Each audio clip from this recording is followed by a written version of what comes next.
E aí, beleza? Você é ou conhece alguém que sente medo de se expor? Que está sempre pensando o que os outros vão pensar daquilo que ela está fazendo? Já evitou ou ainda evita situações que te exponham ao constrangimento ou que te exponham ao ridículo? Isso está sempre falando aqui dentro da sua cabeça. Olha, o que os outros vão pensar a respeito disso? Eu tenho boas notícias. Esse vídeo pode mudar a maneira de você pensar sobre a sua própria vida.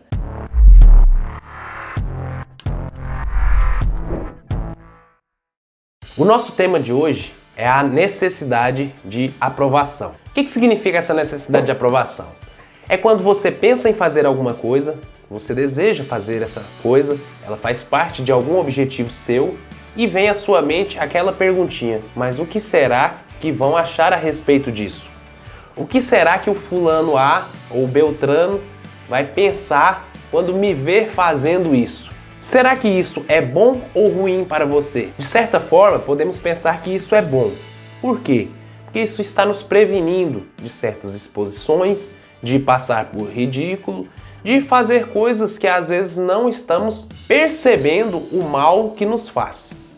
Porém, na maioria das vezes, não se passa de um medo não justificado, que te impede de fazer aquilo que você sabe que precisa fazer para alcançar o resultado que você deseja muito. E quais são os sinais de que essa necessidade de aprovação pode ser algo que está te atrapalhando? Quando ela surge, por exemplo, de uma baixa autoestima. Se você conhece uma pessoa que tem baixa autoestima e ela fica pensando nisso, provavelmente ela está se colocando atrás do medo. Existe problema em sentir medo? Não. O problema é quando deixamos o medo nos parar.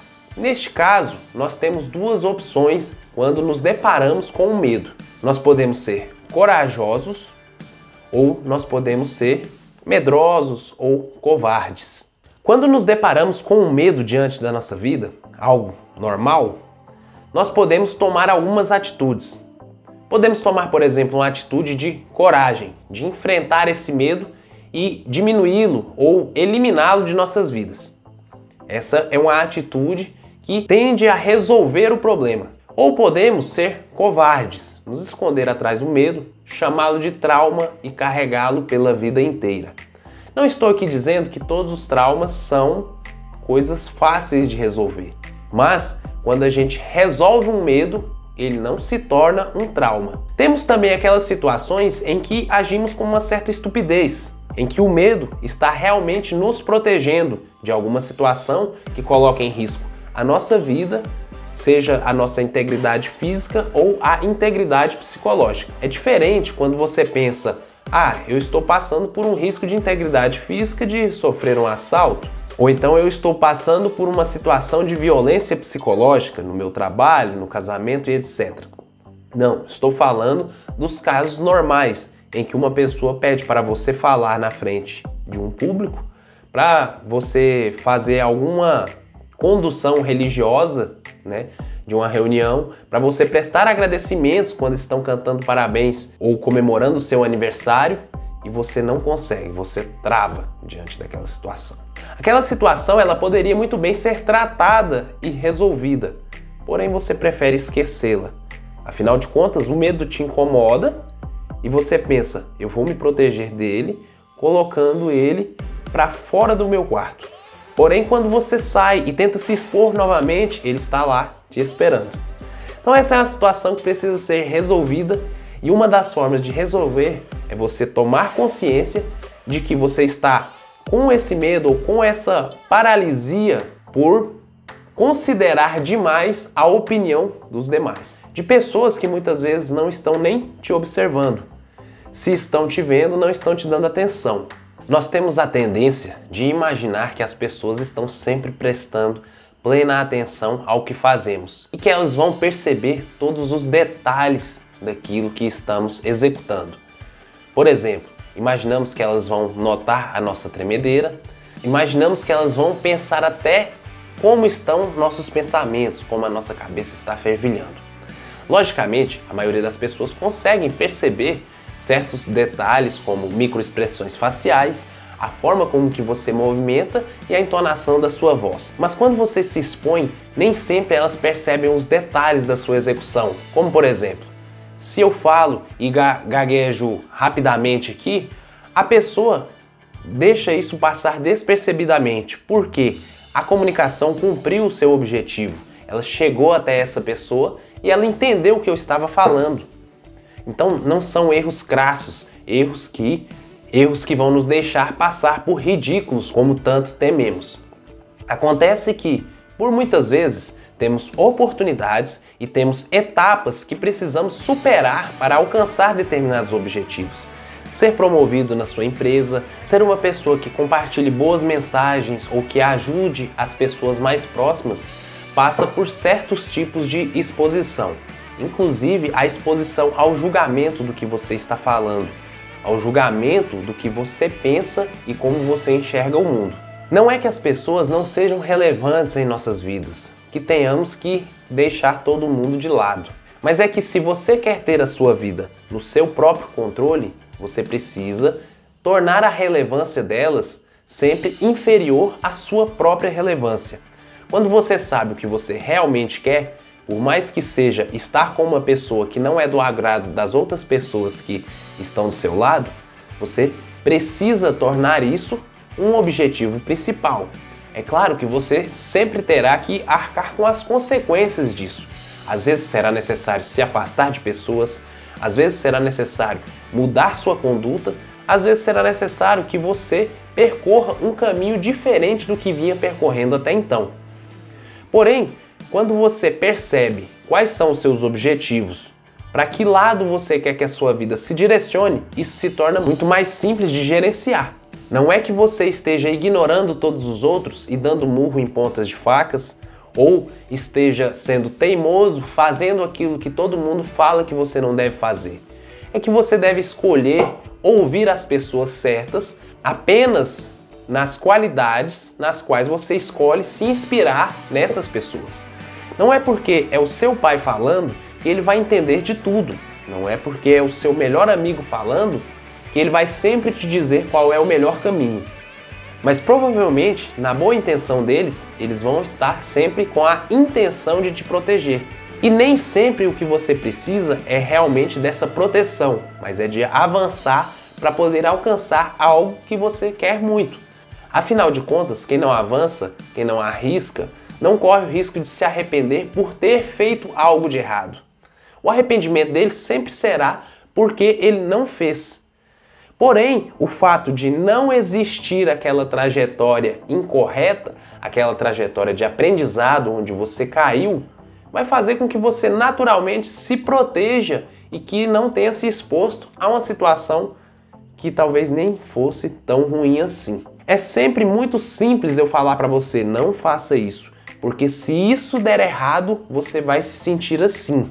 Acontece que eu não considero o se der certo, eu só considero a parte da proteção. Como seu amigo, como seu parente, eu estou sempre pensando somente na proteção. Pois eu imagino que se você não sofrer, vai ser melhor para você. Porém, é muito mais difícil para a pessoa pensar nos benefícios e tentar resolver problemas junto com você, pois isso a levará a um envolvimento muito maior, a um uso de energia muito maior, tanto para encontrar soluções, quanto para se dispor a te ajudar e a agir nessa direção. Você deve considerar também que pessoas que passam por experiências diferentes, naturalmente, têm opiniões diferentes da sua e terão, consequentemente, resultados diferentes. Então, se você quer muito uma coisa e a outra pessoa que não conseguiu chega perto de você e pergunta o que você está fazendo, naturalmente ela vai te passar toda a carga de experiência dela. Se a experiência dela não foi tão boa assim, não espere ouvir coisas boas. Assim, mais uma vez, escolha ouvir as pessoas certas nos assuntos certos. E para saber um pouco mais sobre quando você está sendo teimoso e quando está sendo perseverante, observe sempre quais são os seus objetivos de vida. Para isso, identifique quem você é e quem você gostaria de ser, como você se imagina no futuro mais feliz da sua vida. Pense então que você tem certos desejos, lacunas entre o estado atual e o estado futuro. As coisas que você mais deseja provavelmente são reflexos de coisas que você viveu ou que você queria ter vivido no passado. Comece a anotar essas coisas, comece a torná-las claras, comece a deixá-las bem organizadas na sua mente, pois elas vão te ajudar em um processo de decisão rápido. O que significa isso? Quando você encontra uma oportunidade e você às vezes transforma essa oportunidade em um problema, porque você se coloca em uma situação de medo, de risco, que você não quer se expor, é muito mais fácil você decidir quando você está fundamentado nos seus princípios, nas coisas que você entende como verdades na sua vida, nas experiências que você quer ter e nos desejos que quer realizar. Como assim? Uma pessoa te convida para ir na frente e falar com um monte de outras pessoas. Daí você vê aquela situação e fala: eu não vou fazer isso, eu não vou me expor ao ridículo. Mas ao mesmo tempo você pode fazer uma análise rápida e pensar: peraí, se eu for ali, isso me liga ao meu objetivo A. Ou isso me liga àquela realidade que eu quero viver. Eu quero continuar com isso? Eu quero falar para pessoas? Eu quero transbordar para pessoas? Ou eu quero me expor através da música, do esporte, do balé ou alguma coisa assim? Pare de se preocupar tanto com as etiquetas que as pessoas atribuem a outras pessoas. Normalmente essas etiquetas não têm a ver tanto com a pessoa que as recebe. Essas etiquetas estão muito mais ligadas à realidade, ao dia, ao cotidiano da pessoa que as proferem. Ou seja, se uma pessoa chega e fala assim: você está muito chato hoje, talvez seja porque o dia dela esteja estressante, ela esteja tentando executar algo difícil. E aí ela, sem querer ou propositalmente, afasta você, atribuindo-lhe a etiqueta de chato. Repare que pessoas felizes não incomodam outras pessoas. Elas não vão trocar o tempo de felicidade delas causando infelicidade para outras pessoas. Porque sensações, essas emoções de alegria ou de tristeza ou de raiva, elas são todas contagiosas. Como eu sempre venho falando, nós somos o tempo inteiro influenciados pelo nosso ambiente. O humor das outras pessoas é uma das coisas que compõe esse ambiente. Assim, sempre que você ouvir algum tipo de etiqueta, algum tipo de classificação dentro de um grupo ou algo assim, pense sempre no que a pessoa está sentindo, pois aquilo que ela está falando diz muito mais a respeito dela própria do que de você que está ouvindo. E, por último, a dica mais interessante é: aprenda a discordar das outras pessoas e aprenda a ouvir as pessoas a discordarem de você. Talvez você tenha feito aquele pronunciamento no dia do seu aniversário e aí, quando você está em uma conversa posterior, uma pessoa fala: nossa, você gaguejou muito, ou você falou palavras que eu não entendi, ou você se embaraçou nas palavras e eu não entendi nada. Não interessa aquilo que ela pensa a respeito de algo que já foi feito.